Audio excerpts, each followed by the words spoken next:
everybody, it is Eric, and I just got back from Thor, Love and Thunder. Yeah, it's god-awful. Let's talk about it. I don't know who these movies are made for anymore, these MCU movies. They're not made for Marvel fans, I'll tell you that. I think they're made for little girls, and I'm not being silly. Truly, all of these movies are made for little girls.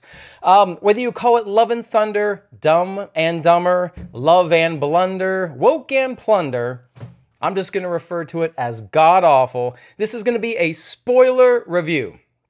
I have to get into this plot. I got to tell you about the ending because I have to tell you who Love and Thunder is referring to. All right, so this movie starts off with Christian Bale playing this character, Gore.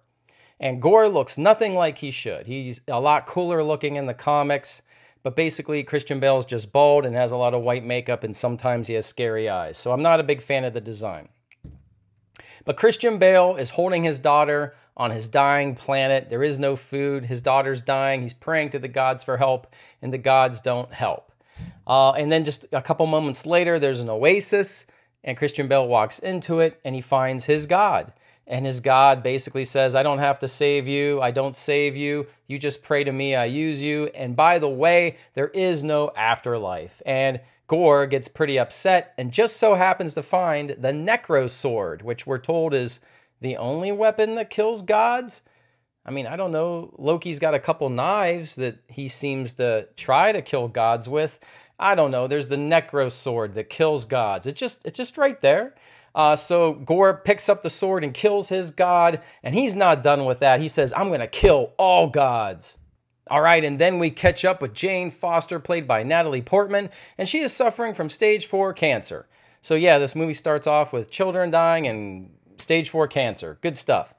So she's dying of cancer, nothing's helping, so she gets it in her head to go use Thor's hammer, the one that broke into all the pieces, that maybe the hammer could give her health and fix her. So she goes to New Asgard, and yeah, she's right. The hammer assembles, and she becomes Lady Thor.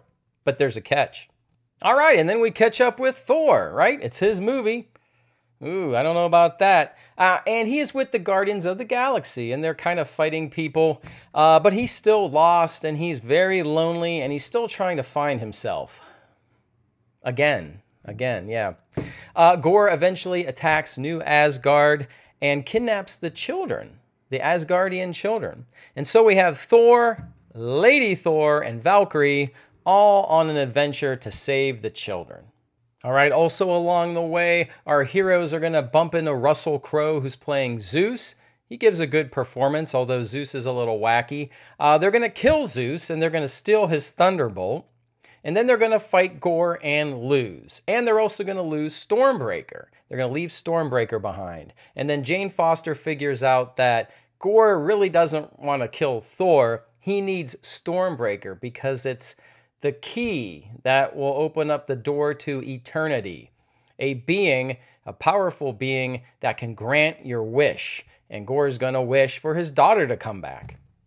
All right, so Thor is going to go off to fight Gore a second time. He needs to save those children. He's going to do it by himself this time. Oh, something heroic. All right, no female sidekicks this time. Whoa, don't get too excited. They're coming. Don't get too excited. He's going alone because Valkyrie was injured in the last fight, and Jane Foster is still suffering from the cancer. In fact, even though Mjolnir temporarily makes her Lady Thor and powerful, the hammer itself is preventing the chemotherapy from truly curing her. So actually, the more she's Lady Thor, the more she's dying, not curing the cancer. All right, so Thor gets to these kids, and all these monsters are coming, and Thor makes all the kids each Thors. He gives them the power. And they don't have any weapons, so Thor's like, pick up whatever you can find. So they pick up shovels and stuff. And one little girl only has her teddy bear. So she is basically Thor with her teddy bear that she can direct at the demons, and the teddy bear shoots lightning. So a little girl is killing bad guys with her teddy bear. All right. Gore eventually beats Thor, and guess who comes to save him? That's right, Lady Thor. Lady Thor shows up. She risks her own life to save Thor. Beats Gore, destroys the Necro Sword with Mjolnir. Why did they need to thunderbolt then? Or I don't know. Lady Thor is just basically kicking ass, but Gorr still gets to eternity. He still is able to make that wish and wishes for her daughter to come back. And she does. It's too bad Thor didn't get to eternity and make a wish, because Jane's going to die. Jane dies and Gorr dies. But Jane makes Thor promise to look after Gorr's daughter so she's not alone. And the daughter's name is Love.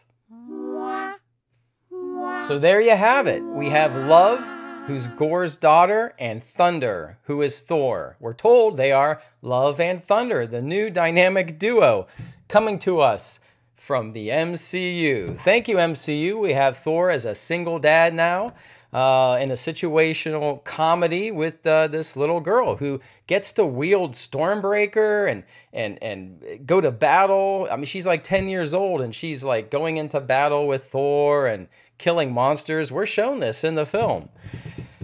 Oh, it is god-awful. I mean, the plot of this movie is ridiculous. We spent most of the movie watching Lady Thor, and then when she dies because Thor can't save her, we're given Lady Thor 2.0 in the form of Love. And they're a new team, and in the next film, it's going to be maybe Love and Thunder Part 2. And they're going to be hunted by Hercules, who's going to want revenge, and maybe Chris Hemsworth, his Thor, is going to die because he doesn't want to sign on for a 6th film. Is that what we're up to? And we have our replacement already in place, Love. She's ready to go and ready to be worthy. So I think every male superhero in the MCU gets at least one female sidekick, sometimes multiple female sidekicks. And if one female sidekick dies, we'll give you a brand new, younger female sidekick. They claim this is the 616. I think this is the 666. This is not my Marvel. I wish they would stick to the comics. The comics have great male heroes, great female heroes. The MCU is a joke. I digress. All right, well, let's talk about those post-credit scenes. There are 2 of them. There's the mid-credit scene, rather. The first one reveals Zeus isn't quite dead, and he's dying, but he's telling somebody, you need to avenge me, la la la, and of course it is Hercules, his son, played by the guy from Ted Lasso. You get a quick look at him. I mean, his costume is pretty Hercules, pretty legit, but I just don't see this guy being Hercules. All right, and then the post-credits scene is Jane. We see Jane arriving at Valhalla, and Heimdall meets her and says, welcome to Valhalla.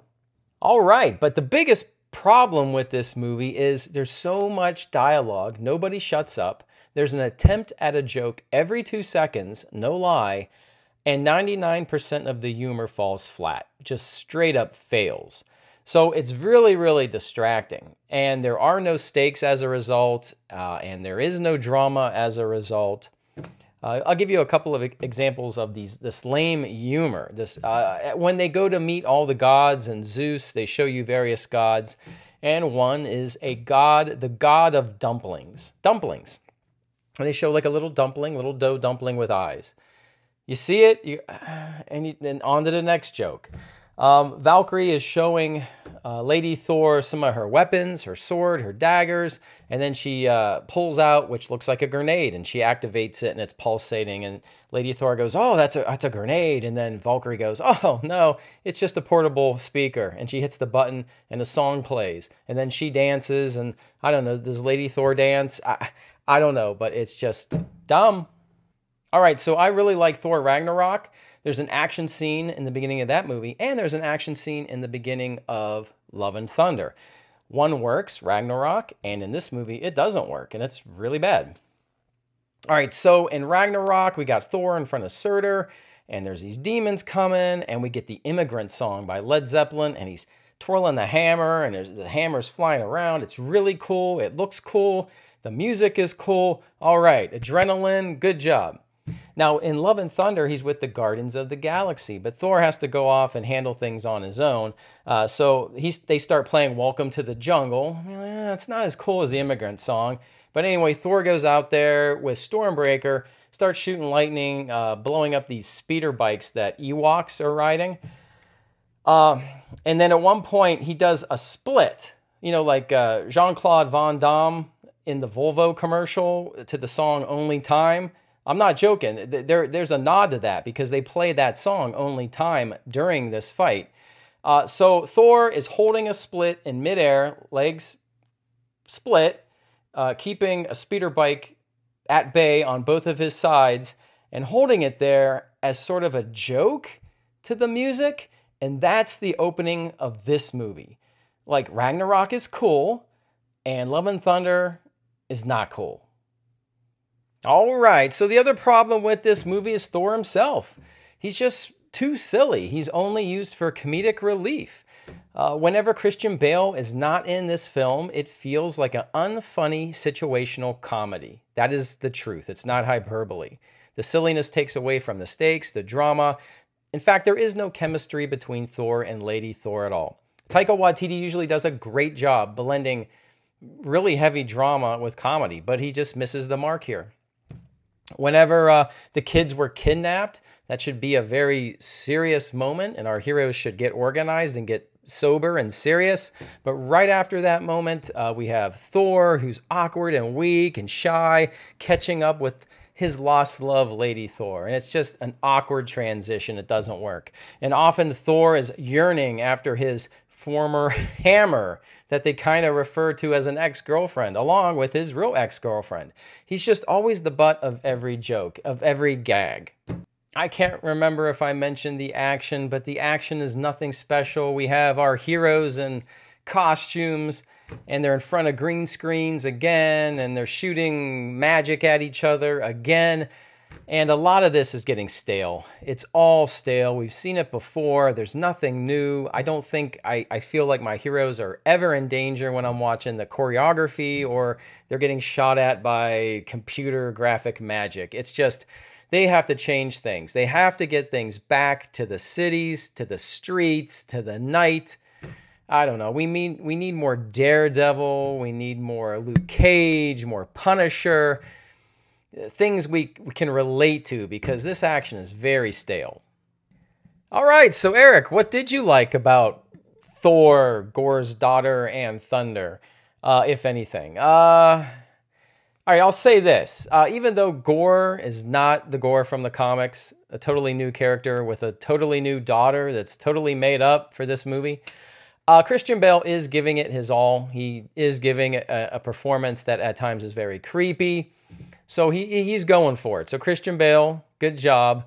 And same with Russell Crowe. Even though Zeus is not what I expected, Russell Crowe is really chewing on the scenery there and going for it. So good performances there. And Lady Sif. Lady Sif is back, even though she does lose her arm. But she is back. So I don't know. Maybe she can grow back an arm or get a robotic arm. I don't know. I know some people on Tatooine that can give her a robotic arm. All right, so that's my take about Thor, Love and Thunder. I mean, did you guys see this movie? Let me know what you think about this lovely movie. Is the MCU in trouble? Is it dead? Am I an MCU fan anymore? I don't think I am. Are you? Because I am totally stunned. I liked the first Thor movie a lot. I liked the Warriors 3. I liked the Destroyer armor. I like Loki, what they did with Loki. Like Thor 1. I liked Ragnarok a lot. It could have been my favorite Thor movie, and this one is totally disappointing. Someone else needs to do Thor 5. Get the Russos on the phone ASAP. All right, everybody, if you wouldn't mind smashing that like button, sharing this video would be great. And if you're new here, please consider subbing. We love to talk about nerd stuff and have great discussions. So leave a comment and let's talk about Thor, Love and Thunder. All right, everybody, have a great day, a great week. I will see you soon. And as always, I will see you on the new. Cheers.